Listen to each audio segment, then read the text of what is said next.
ತಾವೇನು ಹೇಳಿದ್ದೀರಿ ಸ್ವಾಮೀಜಿ, ಪೂಜಾರಿಗಳಿಗೆ ಮಾಶಾಸನ ಕೊಡಲಿಕ್ಕೆ ನಾವು ಪ್ರಯತ್ನ ಪಡ್ತೀವಿ ಸ್ವಾಮೀಜಿ.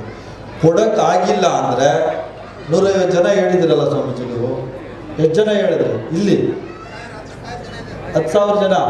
ಅದರಲ್ಲಿ ಗುಡಿ ಪೂಜಾರಿಗಳು ಎಷ್ಟು ಜನ ಇದ್ದಾರೆ ಸ್ವಾಮೀಜಿ?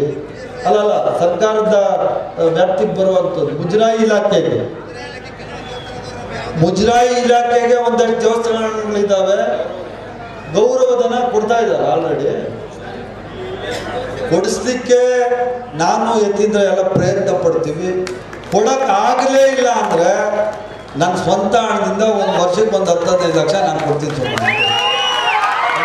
ಮಟ್ಟಕ್ಕೆ ತಲುಪಿಸಿ ನೀವೇ ಕೊಟ್ಬಿಡಿ ಸ್ವಾಮೀಜಿ.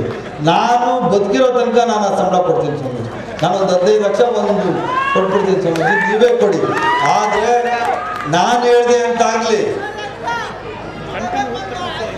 ಆಯ್ತು ಕೂತ್ಕೊಳ್ಳಪ್ಪ. ಈಗಾಗಲೇ ನಮ್ಮ ಕುರುಬರ ಹಾಸ್ಟೆಲಿಗೆ ನಮ್ಮ ಶ್ರೀನಗರದಲ್ಲಿ ಸಿದ್ದರಾಮಯ್ಯ ಸಾಹೇಬರು ಹೇಳಿದ್ರಿ ಅಂತಾನೆ ಸರ್ಕಾರದ 1 ರೂಪಾಯಿ ಅನುದಾನ ತಗೊಳ್ಳದೆ 4 ಕೋಟಿ ವೆಚ್ಚದಲ್ಲಿ ಅಲ್ಲಿ ನಾವು ಹಾಸ್ಟೆಲ್ ಮಾಡಿಕೊಟ್ಟಿದ್ವಿ.